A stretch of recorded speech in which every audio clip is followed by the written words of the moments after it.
तो आपके एग्ज़ाम को लास्ट 20 डेज़ बचे हैं बस। 20 डेज़ में आपको क्या क्या पढ़ना है, क्या क्या नहीं पढ़ना है, किस किस बात पे आपको ध्यान देना है। सबसे पहले आएगा आपका रीजनिंग।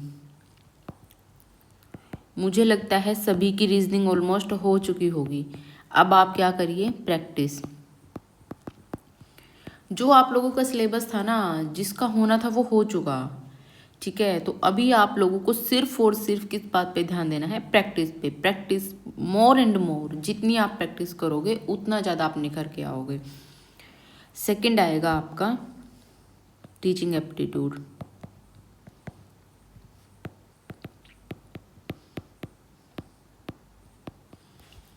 टीचिंग एप्टीट्यूड के लिए मार्केट में इतने लोग टीचिंग एप्टीट्यूड करवा रहे हैं, किसी भी एक ठीक ठाक चैनल को फॉलो करो, कंप्लीट कर लो अपनी टीचिंग एप्टीट्यूड। कोई ज़्यादा बड़ी बात नहीं है टीचिंग एप्टीट्यूड, बहुत कम सिलेबस है टीचिंग एप्टीट्यूड का और बहुत इजी भी है टीचिंग एप्टीट्यूड। मैंने देखे हैं बहुत सारे क्वेश्चंस, बहुत ही इजी चीज़ है टीचिंग एप्टीट्यूड, ठीक है। आईसीटी, मैंने चैनल पे एक 5 घंटे की वीडियो डाली है आईसीटी की, जिसमें मैंने EMR SPYQ, ठीक है, plus KVK, PRT, TGT, PGT plus Delhi police में से जो MS टूल के क्वेश्चन और साइबर सेफ्टी से क्वेश्चन पूछे हैं। क्यों मैंने ये दिल्ली पुलिस से उठाए हैं, क्योंकि आपके KVS और EMRS में MS टूल से ज़्यादा क्वेश्चंस और साइबर सेफ्टी से ज़्यादा क्वेश्चंस नहीं थे। इसीलिए मैंने सोचा कि MS टूल जब आपको प्रैक्टिस ही करवाना है तो मैं क्वेश्चंस किसी रेलेवेंट वेबसाइट से लूँ या रेलेवेंट PYQ से लूँ, ताकि आप लोगों की तैयारी अच्छी हो जाए, ठीक है। ये सारे क्वेश्चंस मैंने विद एक्सप्लेनेशन आपको यूट्यूब पे फ्री ऑफ कॉस्ट करवाए भी हैं। अभी आप लोगों में से कुछ लोगों को ये प्रॉब्लम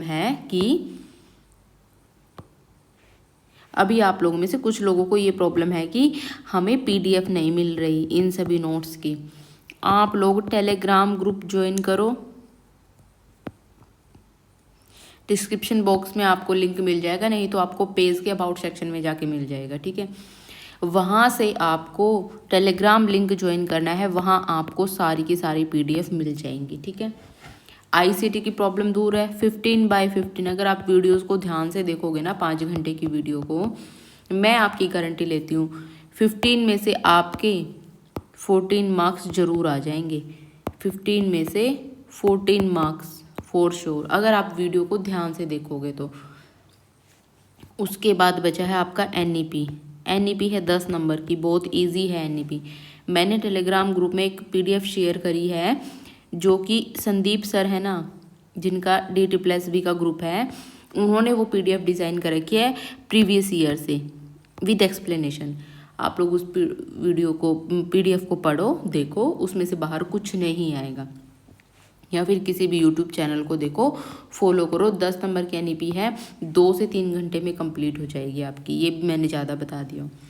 डोमेन पार्ट है, इसमें आप लोगों को सबसे ज़्यादा प्रॉब्लम है डोमेन पेडागोजी में।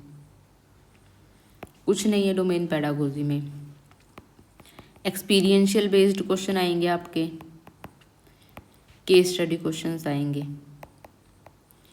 केस स्टडी जो क्वेश्चंस है ना आप लोगों के, वो आपके जो सब्जेक्ट से रिलेटेड क्वेश्चन है ना, कि आपको अपना सब्जेक्ट किस तरीके से पढ़ाना है क्लास में, किस तरीके से आप चीज़ों को एनालिसिस करोगे, किस तरीके से सब्जेक्ट को पढ़ाते हो आप बच्चों को डील करोगे, किस तरीके के एक्सपीरियंसेस को आप लेकर के आओगे, वो सब है इसमें। फॉर कंप्यूटर साइंस ये भी मैंने कंप्लीट कराई है आप लोगों को, एक्सपीरियंशियल भी और केस स्टडी भी, दोनों ही कंप्लीट करवाई हैं। आप लोग ध्यान से पूरी जो सीरीज़ है जा कर के, छोटी छोटी वीडियो हो उनको देखो, देन उसके बाद आप MCQ सीरीज़ भी मैंने दी है उसको फॉलो करो, सारे क्वेश्चंस को अटेम्प्ट करो। एक मैराथन भी मैंने अपलोड करी है, उसको भी आप लोग देख सकते हो, ठीक है, उसको रिवीजन के लिए देखना। इसके बाद आपका बचा है हिंदी एंड इंग्लिश।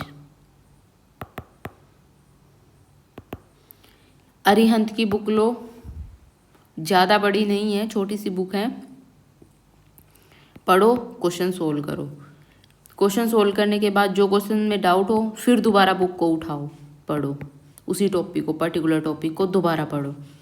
यही तरीका होता है एग्ज़ाम को क्रैक करने का। जिस भी टॉपिक में आपको प्रॉब्लम लग रही है, आप अभी आपका सिलेबस पूरा हो चुका है, जिस भी टॉपिक में आपको ये लग रहा है कि प्रॉब्लम है, हाँ मैं यहाँ पे कमी हो रही है मेरी, पर्टिकुलर टॉपिक को उठाओ, रिवाइज करो।